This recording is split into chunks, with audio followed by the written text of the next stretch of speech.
Guys ಇವಾಗ time ಬಂದು 11:51 ಆಗಿದೆ. ಇವಾಗ ನಮ್ಮ ಚಂದು ಇನ್ನೂ ಕೂಡ ಹೂವಿನ ಡೆಕೋರೇಷನ್ ಮಾಡ್ತಾ ಇದ್ದಾರೆ. ಮೈಸೂರಿಗೆ ಬಂದ್ಬಿಟ್ಟು ಹೂವಿನ ಡೆಕೋರೇಷನ್ ಮಾಡ್ತಾ ಇದ್ದಾರೆ. ಆನಂದ್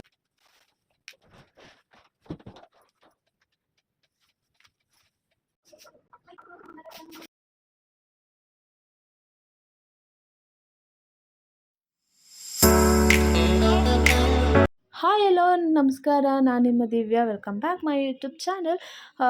ಗಾಯ್ಸ್ ಹೇಗಿದ್ದೀರಾ? ಐ ಹೋಪ್ ಎಲ್ಲರೂ ಚೆನ್ನಾಗಿದ್ದೀರಾ ಅಂತ ಹೇಳಿ. ಸೊ ಇವತ್ತು ವರಮಹಾಲಕ್ಷ್ಮಿ ಹಬ್ಬಕ್ಕೆ ಏನೆಲ್ಲ ತಯಾರಿ ಮಾಡ್ಕೊತಿದ್ದೀವಿ ಅಂತ ಹೇಳಿ. ಸೊ ನೈಟೆಲ್ಲ ನಾವು ಯಾವುದೇ ಥರ ಪ್ರಿಪ್ರೇಷನ್ ಮಾಡ್ಕೊಂಡ್ವಿ, ಹೂವಿನ ಡೆಕೋರೇಷನ್ ಆಗಿರ್ಬೋದು ಅಥವಾ ಹೂವಿನ ದೇವಿ ಅಲಂಕಾರ ಹೇಗೆ ಮಾಡಿದ್ವಿ ಅನ್ನೋದನ್ನ ಈ ವಿಡಿಯೋದಲ್ಲಿ ತೋರಿಸ್ತಾ ಇದ್ದೀವಿ. ಸೊ ನೋಡಿ.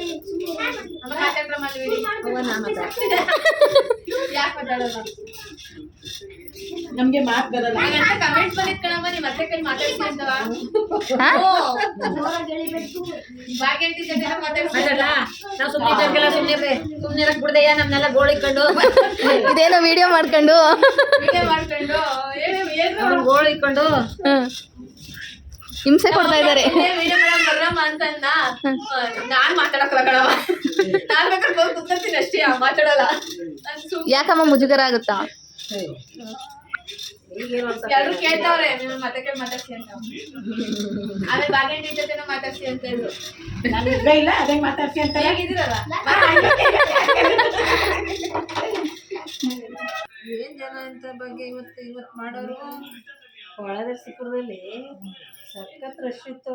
ಅಯ್ಯೋ ಕಾಲ ಹಾಕಕ್ಕೆ ಶುಕ್ರವಾರ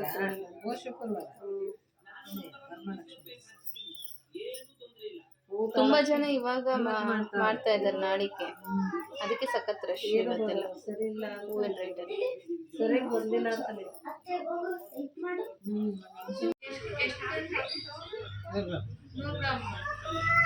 ಎಷ್ಟಾಯ್ತು? 30 ಅಲ್ಲಿಗೆ 300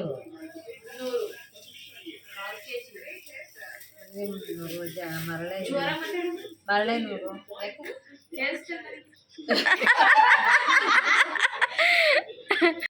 ಇಲ್ಲಿ ಹೇಳ್ತಾರೆ.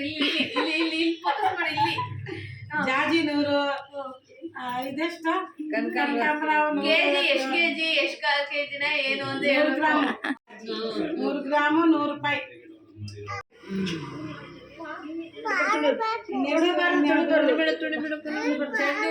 ಚೆಂಡು ಹೂವ ಎಷ್ಟು?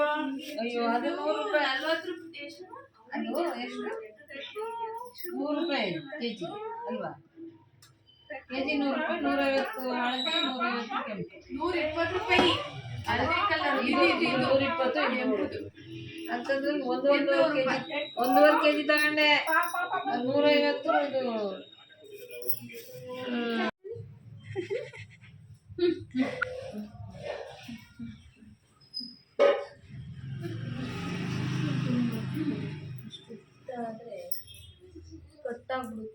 ಎಲ್ಲ ಉದ್ರೋಯ್ತೈತೆ ಕಟ್ಟೆ. ಚೆಂಡೋದೆಲ್ಲ ಕ್ಲಿಯರ್ ಆಯ್ತಾ?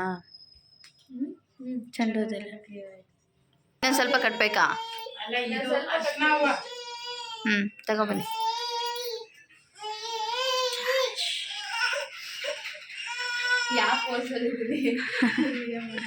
ದೇವ್ರಿಗೆ ಹಾಕೋ ಹಾರನ ನಾನೇ ರೆಡಿ ಮಾಡ್ತೀನಿ ಯಾವಾಗಲೂ ಕೂಡ. ಯಾಕೆ ಅಂತ ಅಂದರೆ ಹೂವಿನ ಮಾರ್ಕೆಟಲ್ಲಿ ಹಾರ ಬಂದು 1500 ಹೇಳ್ತಾರೆ ಇದೊಂದು ಹಾರಕ್ಕೆ. ಸೊ ಹಾಗಾಗಿ ನನಗೆ ಬೇಕಾಗಿರೋ ಮಲ್ಲಿಗೆ ಏನೇನು ತಂದಿರ್ತೀವಲ್ವ ಅದೆಲ್ಲ ತೊಗೊಂಡು ನಾನು ಬಂದು ನಾನೇ ಹಾರ ಮಾಡ್ತೀನಿ. ಈ ಹಾರ ನಿಮ್ಗೆ ಇಷ್ಟ ಆಗಿದ್ದರೆ ಹಿಂದಿನ ವೀಡಿಯೋದಲ್ಲಿ ನಾನು ಫುಲ್ ವೀಡಿಯೋ ಹಾಕಿದ್ದೀನಿ ಹೇಗೆ ಮಾಡೋದು ಹಾರ ಅಂಥೇಳಿ, ಹೋಗಿ ನೋಡಿ. ಗೈಸ್ ಇವಾಗ ಟೈಮ್ ಬಂದು 11:51 ಆಗಿದೆ. ಇವಾಗ ನಮ್ಮ ಚಂದು ಇನ್ನೂ ಕೂಡ ಹೂವಿನ ಡೆಕೋರೇಷನ್ ಮಾಡ್ತಾ ಇದ್ದಾರೆ. ಮೈಸೂರಿಗೆ ಬಂದ್ಬಿಟ್ಟು ಹೂವಿನ ಡೆಕೋರೇಷನ್ ಮಾಡ್ತಾ ಇದ್ದಾರೆ. 12 ಗಂಟೆ ಆಗ್ತಾ ಇದೆ ಟೈಮು, ಇನ್ನೂ ಮನೆ ಕಳಕ್ ಬಿಟ್ಟಿಲ್ಲ ನಾನು. Original flowers. ತುಂಬಾ ಲೇಟ್ ಆಗಿದೆ. ಫೈನಲ್ ಲುಕ್ ಈ ತರ ಬಂದಿದೆ. How is it? ಸೂಪರ್. ಹೇಗಿದೆ ಅಂತ ಕಮೆಂಟ್ ಮಾಡಿ ಗೈಸ್. ನಿಮ್ಗೆ ಎಕ್ಸ್ಪೀರಿಯನ್ಸ್ ಮೈಸೂರಿಗೆ ಬಂದು ಇದೇ ಎಕ್ಸ್ಪೀರಿಯನ್ಸ್. ಹೇಗೆ ಅನಿಸ್ತಾ ಇದೆ? ಚೆನ್ನಾಗಿದೆ. ಕಾಟ ಕೊಡ್ತಾ ಇಲ್ಲ? ಇಲ್ಲ ನಿದ್ದೆ ಮಾಡಕ್ ಕೊಡ್ತಾ ಇಲ್ಲ ಗೈಸ್. ಇವಾಗ ಫಾಸ್ಟ್. ನೋ ಯಾರು ಮನೆ ಕಳಕ್ ಬಿಡೋರು ನೀನೇನ? ಇಲ್ಲೇ ಕುತ್ಕೊಳ್ತೀನಿ. ಇನ್ನು ಲಕ್ಷ್ಮಿ ಕುಣಿಸ್ಬೇಕು ಗೈಸ್. ಬರೀ ಫ್ಲವರ್ ಡೆಕೋರೇಷನ್ ಆಗಿದೆ ಅಷ್ಟೇ, ಇನ್ನೂ ಏನೂ ಆಗಿಲ್ಲ. ಆಗಲೇ 12 ಆಗಕ್ಕೆ ಬಂತು ಟೈಮ್. ಲಾಸ್ಟಿಗೂ ಫ್ಲವರ್ ಡೆಕೋರೇಷನ್ ಎಲ್ಲ ಆಗಿದೆ. ಸ್ನಾನ ಮಾಡ್ಕೊಂಡ್ಬಂದು ಇವಾಗ ದೇವಿಗೆ ಅಲಂಕಾರ ಮಾಡಬೇಕು. ಇವಾಗ ಟೈಮ್ ಬಂದು 1 ಆಗಿದೆ. ಸೊ ನಾವು ದೇವಿಗೆ ಎಲ್ಲ ರೆಡಿ ಮಾಡ್ಕೊಳ್ಳೋಣ. ದೇವಿಗೆ ಹೇಗೆಲ್ಲ ಅಲಂಕಾರ ಮಾಡಿದ್ವಿ ಅನ್ನೋದನ್ನು ನೀವೇನಾದರೂ ತಿಳ್ಕೊಬೇಕು ಅಂದರೆ ಫುಲ್ ವಿಡಿಯೋ ನೋಡಿ. ಫುಲ್ ವಿಡಿಯೋ ವಾಚ್ ಮಾಡಿದ್ರೆ ನಿಮಗೆ ಗೊತ್ತಾಗುತ್ತೆ ನಾವು ಹೇಗೆಲ್ಲ ಅಲಂಕಾರ ಮಾಡಿದ್ವಿ ದೇವಿಗೆ ಅಂತ. ಸೊ ಯಾರೆಲ್ಲ ಸಬ್ಸ್ಕ್ರೈಬ್ ಮಾಡದೆ ನೋಡ್ತಾ ಇದ್ದೀರಾ ನನ್ನ ವಿಡಿಯೋನ, ಸಬ್ಸ್ಕ್ರೈಬ್ ಮಾಡಿ ನೋಡಿ. ಫುಲ್ ವಿಡಿಯೋನ ವಾಚ್ ಮಾಡಿ.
ನಮ್ಮನೆ ಮಹಾಲಕ್ಷ್ಮಿ ರೆಡಿ ಆಗಿದ್ದಾಳೆ ಫೈನಲಿ. ಸೊ ಹೇಗೆ ಕಾಣಿಸ್ತಿದ್ದಾಳೆ ಅಂತ ಕಮೆಂಟ್ ಸೆಕ್ಷನಲ್ಲಿ ಕಮೆಂಟ್ ಮಾಡಿ. ವರಮಹಾಲಕ್ಷ್ಮಿ ಹಬ್ಬನ ನಮ್ಮ ಫ್ಯಾಮಿಲಿ ಜೊತೆ ಹೇಗೆಲ್ಲ ಆಚರಿಸಿದ್ವಿ ಅನ್ನೋದನ್ನು ನೆಕ್ಸ್ಟ್ ವಿಡಿಯೋದಲ್ಲಿ ನಿಮಗೆ ನೋಡ್ಬೋದು. ಸೊ ಈ ವಿಡಿಯೋ ಎಲ್ರಿಗೂ ಇಷ್ಟ ಆಗಿದೆ ಅನಿಸುತ್ತೆ. Thank you for watching.